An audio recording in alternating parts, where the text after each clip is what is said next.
Hi guys, this is a definite article. I'm recording a video at what's the name of the site? Natural 8 Poker. I forget the name of the site because it's new to me. But the game seems very tight passive. There are a few aggressive players, who I think I've mostly identified already. I think this Chucky Egg guy is a fairly tight aggressive player, and if anything, he's a bit too loose with his 3-betting, from what I've noticed so far. But generally, the theme, unless I have a strong idea otherwise, it is tight passive. 5-8, I'm going to check back the flop. Obviously I don't have any equity really against his check call range, and I expect to have roughly the same fold equity on the turn. When someone snap bets pots, they just almost always have a strong range regardless of which site you're playing on.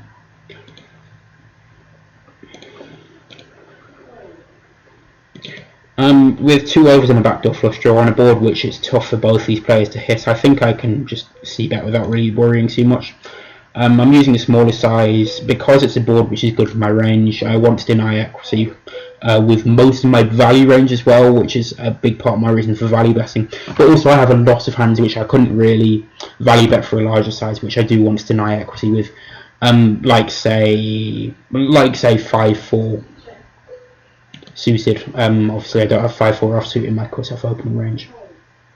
We're just going to give up on this turn now, when we're called by 2 players, because we expect to be ahead almost never, and we won't have that much equity, or I think that much fold equity on that particular board.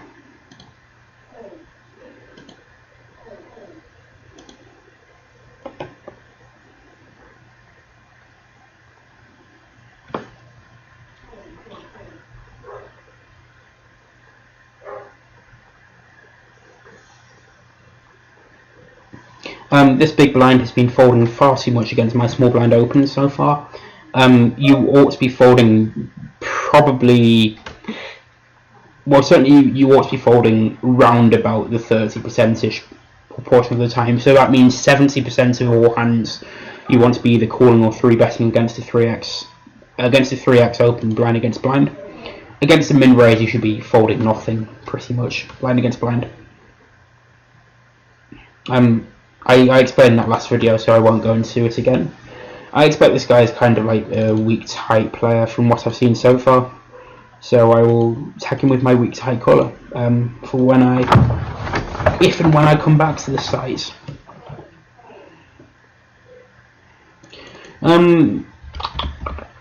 We have an easy huge number of potential bluffs on this turn, so I'm just going to be checking ace-9. And I'm going to check the river as well. I just don't necessarily know that he's going to fold ace-king, which is basically what we want to achieve. Wow, did he seriously just check that back on the river? I assume he misread his hand. Yeah, if we bet that river there, basically we want to get him to fold ace-king, and I'm not sure that's going to happen. So, yeah. In the small blind, I play a strategy of either 3-betting or folding. I never call in the small blind unless there's been a raise and a call before me, or a raise and multiple calls. Against an open, I just never call, and the reasons are basically that when you call in the small blind, the big blind is going to come along extremely often, and when he calls, it's not great because of lots of the hands you kind of want to call in the small blind. They don't play that well absolutely out of position in multi-way pots. I mean, in fact, no hand does really.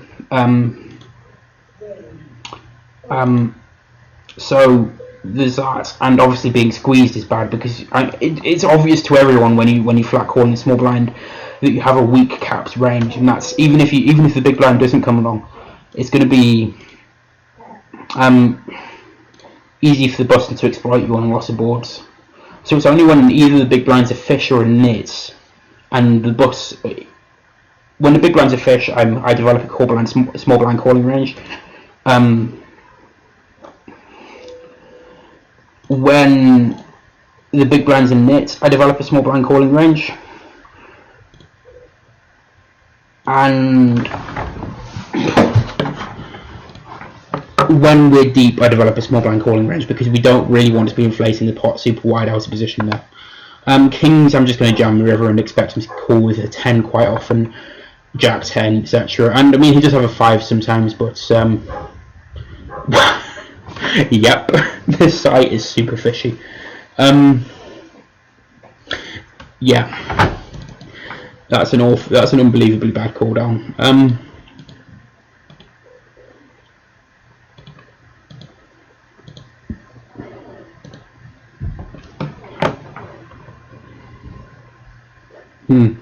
Oh, I didn't realise there was nobody on this table. I will open another one in a moment when I've managed to find the lobby. Okay, so there's 5 people on that table. This might take a moment or two to set up to get this sixth table back up. This is all going on my other monitor, by the way. That's why you can't see the process of getting the sixth table back up.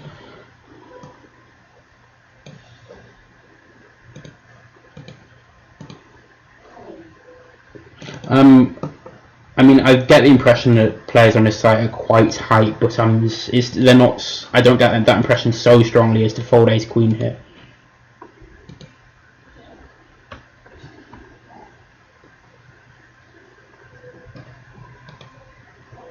The plan with ace queen here is to check call the flop and check jam the turn. The reason we're not check calling the turn as well, which is a good idea generally, is because I think that very few people are going to be value betting the river with aces here. But because I've got the impression that, again, I think people on this site are just very, very loose passive. I mean, this guy, he seems to be, I haven't seen him do anything outrageous, but generally the population read here is that people are loose passive, so I think that people will struggle to fold even jacks here against a check jam. Hence, I think that maximises our EV. Of course, if he's a reg, this seems like a fairly easy fold for him. And obviously, if he has trash, and he sometimes bluffs the river, that's the only hand which we obviously do better against by calling rather than raising all in. But the mere chance for him to call with aces there when he wouldn't value bet the river, that makes it so much better, I think, to raise rather than call that turn. Ace Jack seems. I would strongly consider 3-betting against a smaller open.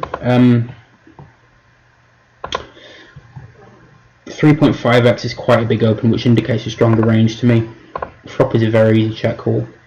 We've just flat the flop here with Jack 6 because we want to keep the weak player in the small blind in. The turn seems like a pretty easy value. Well, it's not value bet, sorry. Pretty easy bluff. Because we have relatively little showdown value, and we don't hate facing a check raise, considering Jack 6 with a flush draw isn't that strong a hand on that board.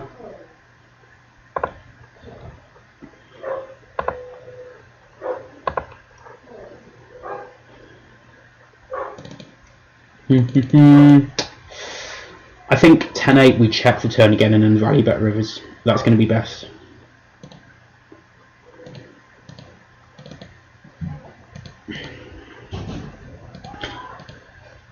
And yeah, I think I made a mistake here. I think we should be value betting even this river, because I think he calls with enough ace high that it's just going to be profitable to do so.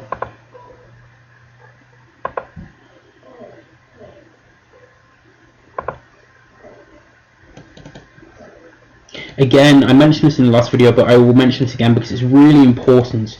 I think it's when the second you see someone do anything that only a fish would ever do, you tag them as a fish, because that massively changes the way you always be playing against them.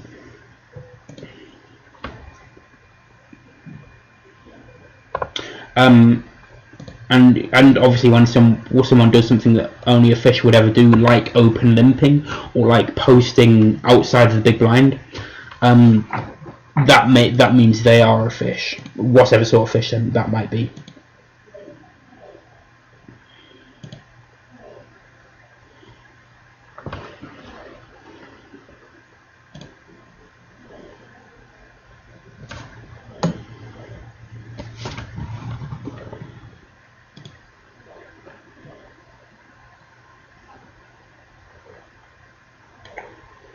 there isn't much interesting going on right now.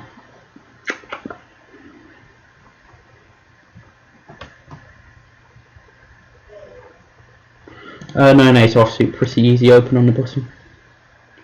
And sure, we'll defend king 6 suited against a 3x. I mean, yeah, he's very short, but like we expect him to play badly post flop, even at 13 big blind's effective.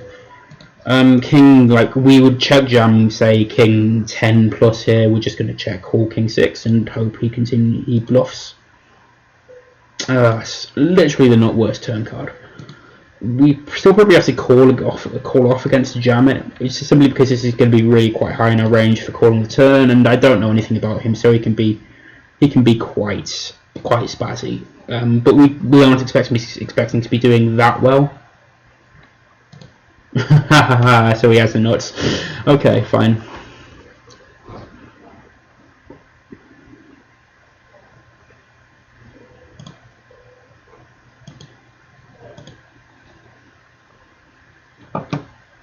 But yeah, when he's jamming for half the pot, we need 25% equity against his range, which I think we usually have with king 6 there.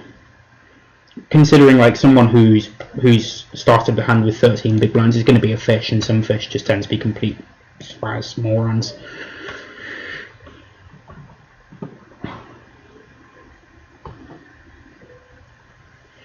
Nine 7 off. We're going to open because generally I think people are going to be overfolding the big blind based on the criteria I've given you so far. This 3-bet size, he's just going to be a fish when he uses it. So I'm going to note that and I'm going to fold.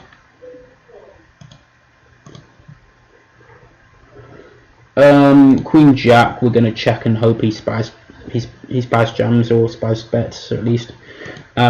Facing a check back, we're just going to bet. We're just going to shove for the turn. Jack 7 suit is quite marginal against a call against a 3-bet, but because I expect to have a post flop edge, I mean it's kind of a normal call against in tough games against a 3-bet small blind against button. Button against small blind. It's a normal call against a 3-bet in tough games. If I didn't feel I had a big post flop edge, I'd probably fold it in these games because people are too tight. Generally, so far, people seem far too tight. In fact, with their 3-bets at least.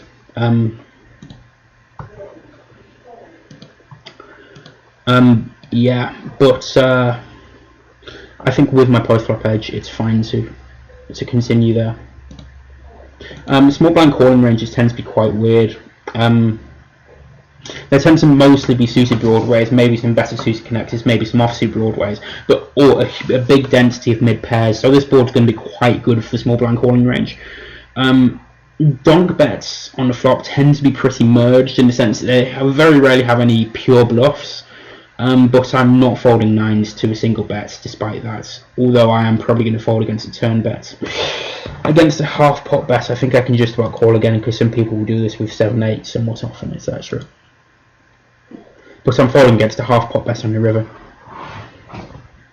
And just checking, oh gosh, that's a tiny bet. Yeah, I can't fold against that size. I mean, I could have just been perfectly value-towned, and it would be one of those awful situations where somehow they've managed to make the exact correct play against your hand, despite having made a terrible play against your range. But the fact that he has 7-8, etc. somewhat often means I don't really want to fold. Okay, he's bad. Ace 7 suit going to be a pretty easy fold against a 3-bet here. Jack 8 offsuit, we're going to peel in the big blind.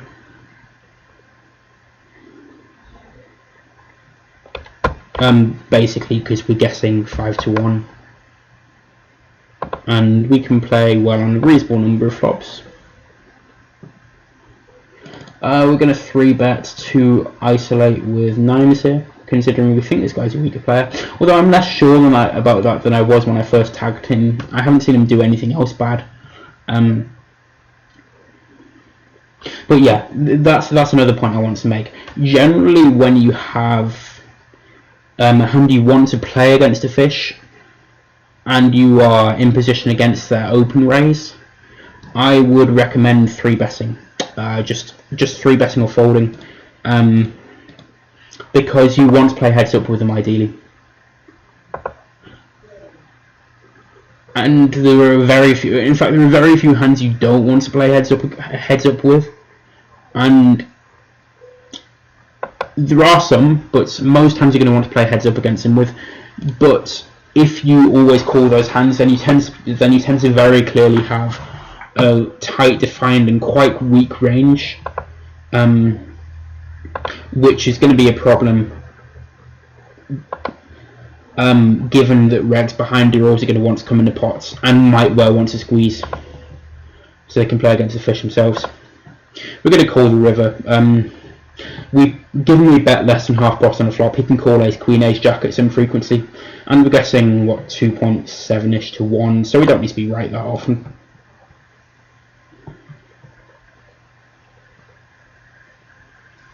We are right. That's good. Always nice to be right with a call. I'm going to open all ace x suited under the gun. And we are going to isolate the fish with jack ace offsuit on the button.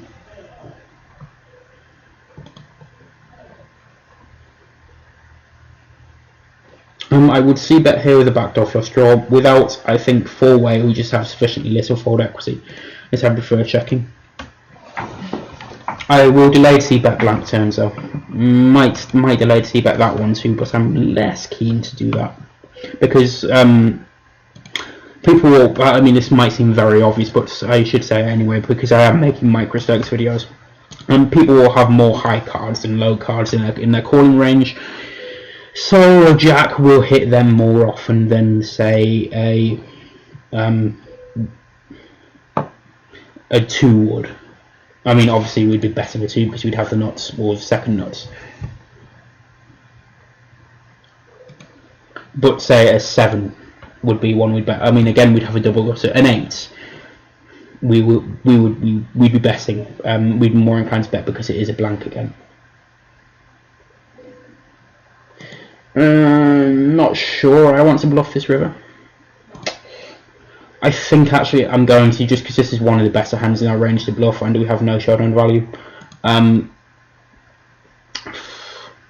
not really sure what his turn calling range is, but if his turn calling range is a bit too wide, say if it includes a lot of 10-8, then we get enough folds on the river quite easily.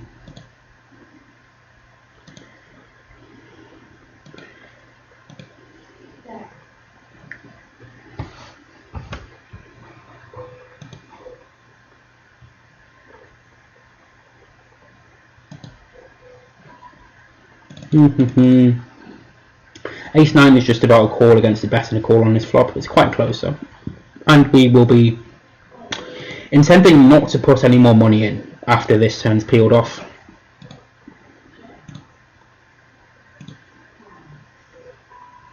And yeah, that's obviously a river which we're just never winning on. The queen hits our opponent's range quite hard. We don't really see bet any queen x either.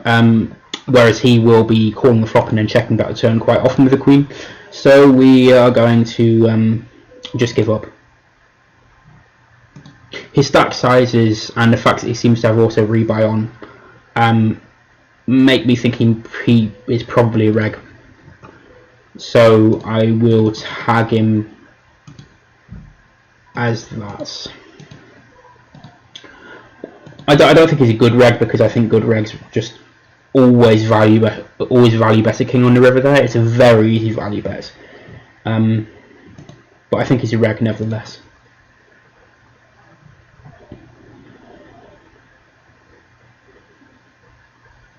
This flop spot with aces, against donk bet we're going to raise and get it in. Against check we would be, the point I was going to make is we would be using a larger size with aces than we would be with our value hands than we would be with our bluffs. Because I don't think anyone's going to pick up on that. And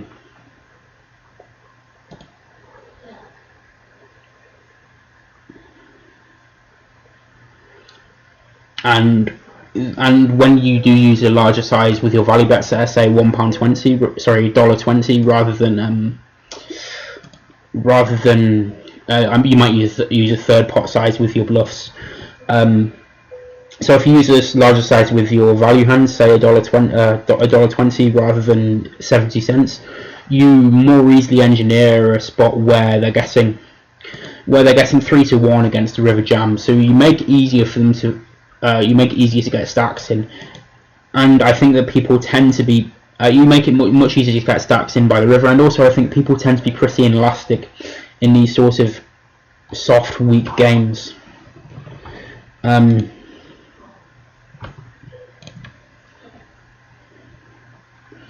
So when people are inelastic with their calling ranges, if they're not going to adjust, you want to bet larger with your value hands and smaller with your bluffs.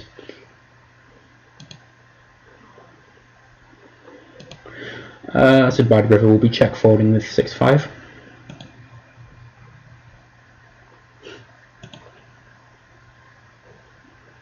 Okay, I'm not going to be making loose opens in the small blind against this 3-stone person in the big blind, because 10-4 is actually too loose to defend there, which I wasn't expecting from pretty much anyone in these games.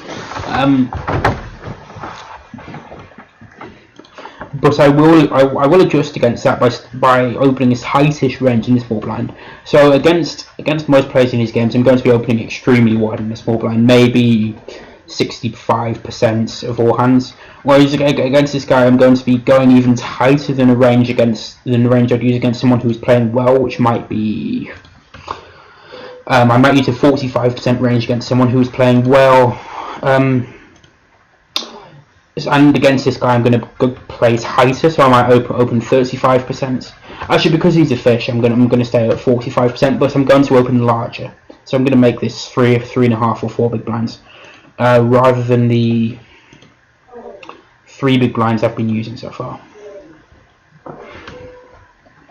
7-5, I don't really see any merit to betting the turn. Not the best river. 5-4, we're just kind of betting for value / protection.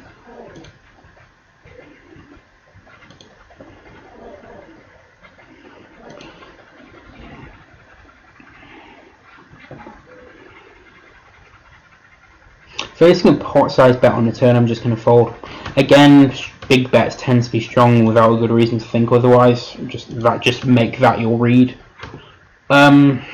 Because it's a fish in the big blind, or someone I think is a fish, I am going to develop a small blind calling range, and I'm also going to include 5s in it.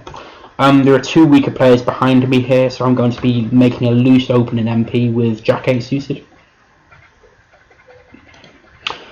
I don't like being 3-bet by the 20 big blind stack though, and I'm going to make a pretty easy fold. This GInTheorem guy seems to be irregular. I'm going to tag him as such.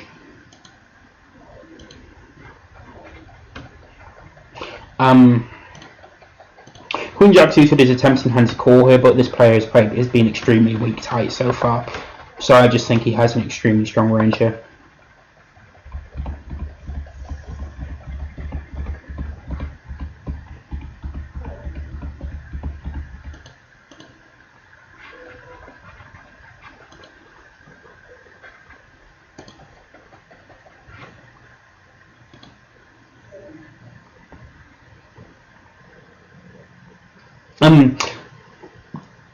This is quite a loose raise in a small blind against a limp. Generally I would only go A7 suited plus, but because there's a fish in the big blind as well, I can go a bit looser and I don't mind inflating the pot a bit.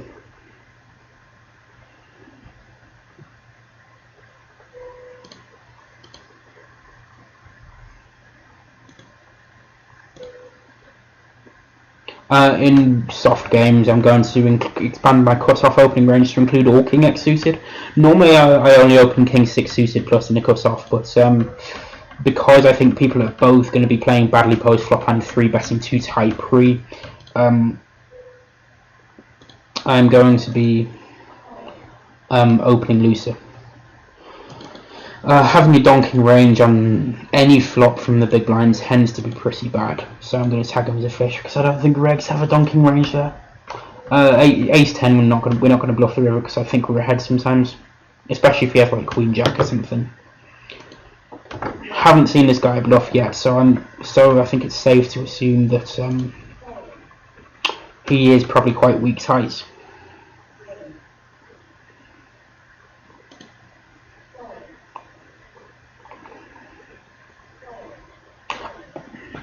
I wish the animations were a bit faster on this site. That would be my comment so far about the software. You get so many more hands per hour, and if they cut out the animations, I mean, obviously that's not exactly necessarily what the fish want, which might be the reason why this site is so very soft. Well, one of the reasons, at least. Although the software is really good for some random Chinese sites. It's certainly better than, say, 888 or Unibet. But yeah, the hands per hour would shoot up if you could get rid of this nonsense at the end of hands where it takes about 8 seconds to award the pot and move on to the next hand. Certainly their computers are going to be 100% capable of awarding the pot, dealing the next hand, and getting people started within a second. Although, I mean, obviously it might be better to make sure people see what's happened, but still. I wish it were at least a little bit faster so they could get that stuff done in 2 seconds, for instance.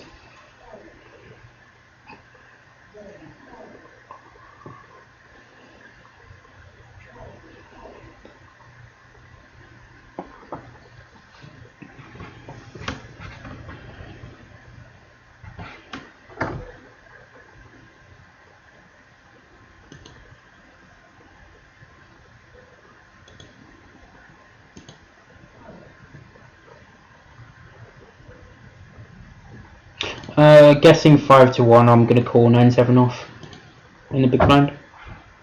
Same with 9-5 suited.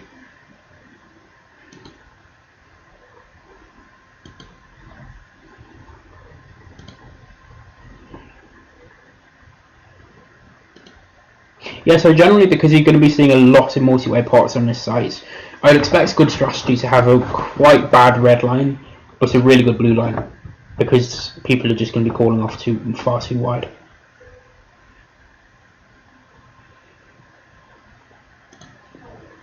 I mean, the reason you have a bad red line in games in which you see a lot of multi-way pots is just that you have to fold a lot of flops. You don't win that many pots post-flop. And if you do, you're probably playing too aggressively.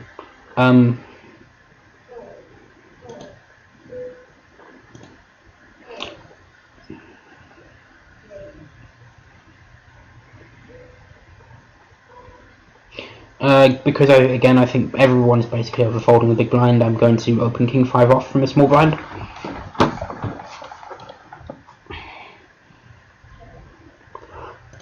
Monotone boards are interesting. In theory, you want a really low c-bet frequency on them.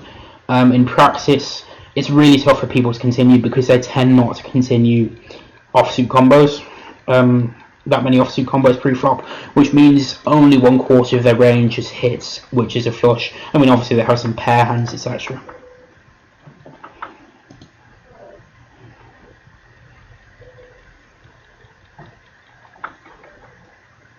I'm tempted to make a big raise with Queen Jack here and trying to get him to fold like a Queen high flush, but I don't think I know him well enough. But that sort of 45% pot bet size is just basically always a Queen high flush, Jack through King high flush, I should say here. So it is something you might consider against someone who you know is capable of folding one of those hands. I didn't see this guy was so short when I called the 3-bet with Ace Jack suited. Obviously just check calling on the flop. No reason to do anything else. No, I don't want all-in insurance.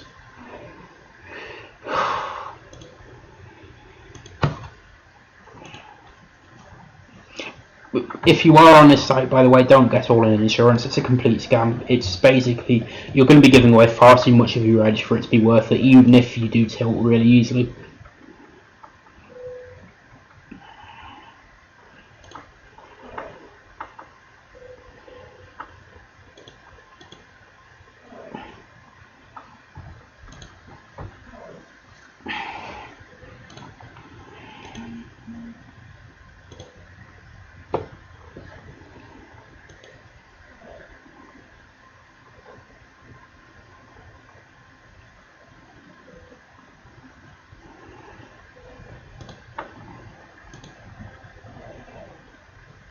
Okay,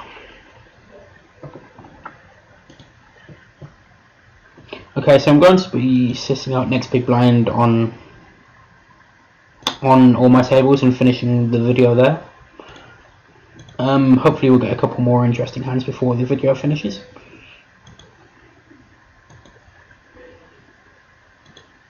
I think this guy, this 3-stone guy from what I've seen, just has very big size themselves.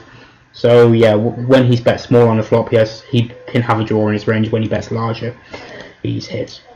So despite having the jack high flush draw on the flop, on his turn, sorry, I'm just going to fold. Especially considering like a 1-card jack high flush draw is just not a strong hand.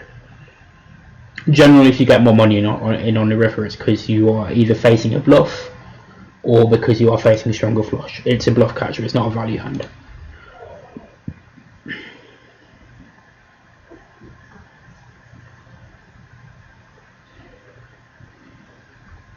Going to isolate this player and tag him as a fish. Again, really important.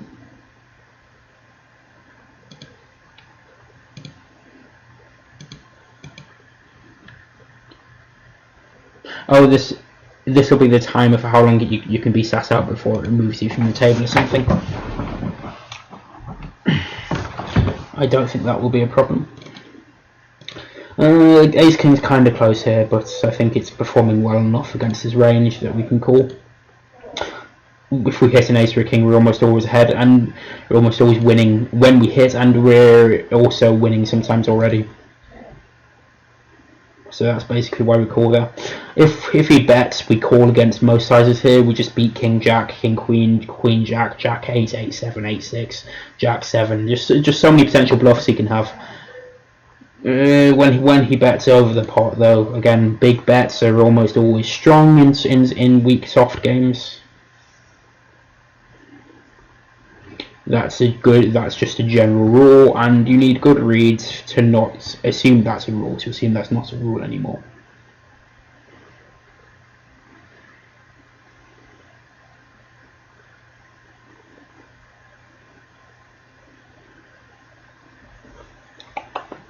With 2 tables left, the rest of this is going to be very slow. So feel free to duck out now. It's somewhat unlikely that there's another exciting hand coming, especially now there's 1 table left. But there is only 2 hands remaining on that table. Come on, 27 Philip. What flag is that?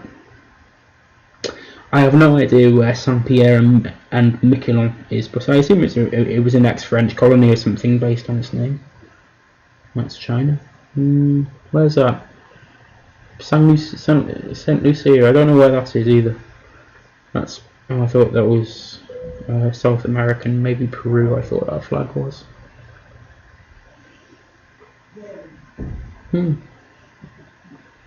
Oh, hold on. Where is this?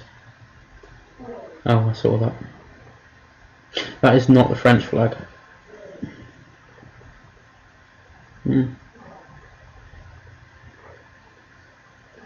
Yeah, I'm not very good at flags.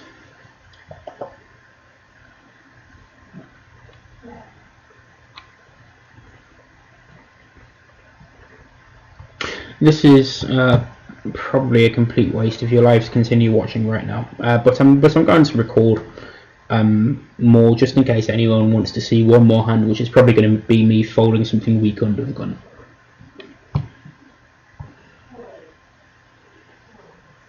Just consider it free content.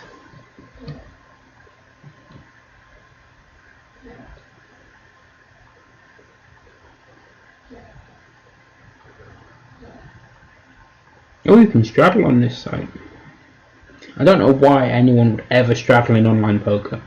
In live, you straddle to make the game a bit looser, and hopefully to cause others to straddle. But I wouldn't do that ever in online. Anyway, thanks guys. This has been the Deafness article for Grinder School. Hope you've enjoyed this. Not for Grinder School. It's just been the Deafness article.